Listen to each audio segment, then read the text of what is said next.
ನಮಸ್ಕಾರ ರೈತ ಬಂದವರೇ, ನಾವು ಪ್ರವೀಣ್ ಕುಮಾರ್ ಅಂತೇಳಿ ನಮ್ಮ ಯಾಶಾಪ್ ಕಂಪ್ನಿಯಿಂದ ನಾವು ಎಲ್ಲ ಸಾವಯವ ಗೊಬ್ಬರಗಳನ್ನು ಮನೇಶ್ ಮಣ್ಕೂರ್ ಸರ್ ಅವರು ನಮ್ಮ ಎರೆಗೊಬ್ಬರ ಇರ್ತಕ್ಕಂಥ ಒಬ್ಬ ರೈತರು, ಸಾವಯವ ಪ್ರಗತಿಪರ ರೈತರಿಗೆ ನಮ್ಮ ಮಿಷನನ್ನು 2 ವರ್ಷದಿಂದ ಕೊಡ್ತಾ ಬಂದಿದ್ದಾರೆ. ಈ ನಮ್ಮ ಅಡಿಕೆ ತೋಟಕ್ಕೆ ಯೂಸ್ ಮಾಡಿದ್ದಾರೆ. ಅದ್ರ ಬಗ್ಗೆ ಮಾಹಿತಿನ ಅವ್ರ ಬಾಯಿಂದ ಕೇಳೋಣ. ವೆಲ್ಕಮ್ ಮಾಡಿ ಸರ್. ನಮಸ್ಕಾರ ಸರ್. ನಾವು ಈಗ ಆರ್ಗ್ಯಾನಿಕ್ ಸಾವಯವ ಇದನ್ನು ಬಳಸೋದಕ್ಕೆ ಈಗ 2 ವರ್ಷ ಆಯ್ತು ಸರ್. 2 ವರ್ಷದಲ್ಲಿ 1 ವರ್ಷ ನಾವು ಬೆಳ್ಳುಳ್ಳಿಗೆ ಬೆಳೆದಿದ್ದೀವಿ. ಬೆಳ್ಳುಳ್ಳಿ ರಿಸಲ್ಟ್ ಚೆನ್ನಾಗಿ ಬಂದಮೇಲೆ ಮಹೇಶ್ವರ್ ಸರ್ ಅಡಿಕೆಗೆ ಮಾಡಿರಿ ಅಂತೇಳಿ ನಮ್ಗೆ ಸಲಹೆ ಕೊಟ್ಟರು.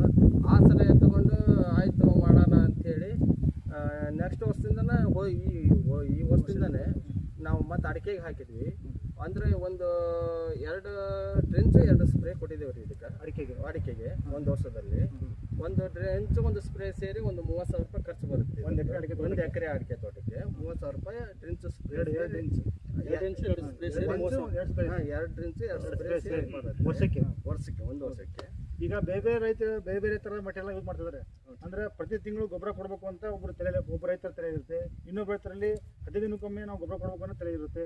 ಆ ರೈತರಿಗೆ ನಮ್ಮ ಕಂಪ್ನಿ ಒಂದು ಸಾವಯವ ಗೊಬ್ಬರಗಳನ್ನ ಯಾವ ಥರ ನೀವು ಕೊಡಬೇಕು ಅಂತ ಸಜೆಷನ್ ಮಾಡ್ತೀರಿ ಸರ? ಅದು ಮಾಡ್ಕೊಂತ ಹೋದ್ನಿ ಅಂದ್ರೆ ಈಗ ಟೈಮ್ ಸರಿ ಲೇಬರ್ ಸಿಗಲ್ಲ ಒಂದೇದು, ಆಮೇಲೆ ಕಾಸ್ಟ್ ಜಾಸ್ತಿ ಆಗುತ್ತೆ. ಅದನ್ನ ಪದೇ ಮಾಡೋಕ್ಕಾಗಲ್ಲ. ಇದು ವರ್ಷದಲ್ಲಿ 2 ಟೈಮ್ ಆಗಿರೋದ್ರಿಂದ ರೈತರಿಗೂ ಮಾಡೋಕೆ ಭಾಳ ಸುಲಭವಾಗೈತಿ.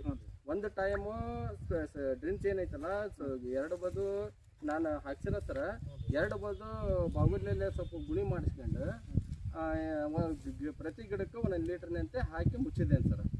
ನೋಡಿ, ಒಂದು ಸ್ಪ್ರೇ ಪೂರ ಗಿಡಕ್ಕೆ ಪೂರ 1 ಲೀಟರ್ನೇ ಹಿಡಿದೇನೆ ಸರ್. ನಾನು ಪ್ರತಿ ಗಿಡಕ್ಕೂ 1 ಲೀಟರ್ ಸ್ಪ್ರೇ ಕೊಟ್ಟಿದ್ದೇನೆ. ಸಂಪೂರ್ಣವಾಗಿ ಅದೆಲ್ಲ ಗರಿನ ತೊಯ್ಕೊಂಡು ಗೊನೆಗೆ ಹಚ್ಕೊಂಡು ಕೆಳಗೆ ಇಳಿಬೇಕು, ಆ ಲೆಕ್ಕಕ್ಕೆ ಹಿಡಿಸಿದ್ದೇನೆ.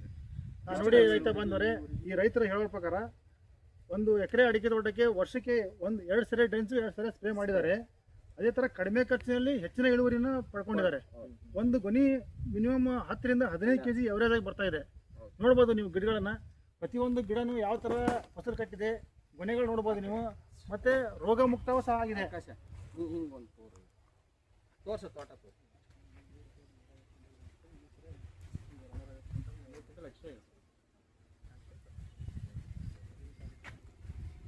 ಸರ್, ಈಗ ನೀವು ನಮ್ಮ ಕಂಪ್ನಿ ಮೆಟೀರಿಯಲ್ ಯೂಸ್ ಮಾಡೋಕ್ಕಿಂತ ಮೊದಲು ಯಾವ ಥರ ಇತ್ತು ತೋಟ, ಈಗ ಯಾವ ಥರ ಬಂದಿದೆ ನಿಮ್ಮ ರಿಸಲ್ಟ್, ನಮ್ಮ ಕಂಪ್ನಿ ಒಂದು ರಿಸಲ್ಟ್, ಅದ್ರ ಬಗ್ಗೆ ಮಾಹಿತಿ ಸರ್. ನಾವು ಮೊದಲಾದರೂ ಇದಕ್ಕೆ ಜೀವಾಮೃತ ಆದಿದೆಯಲ್ಲ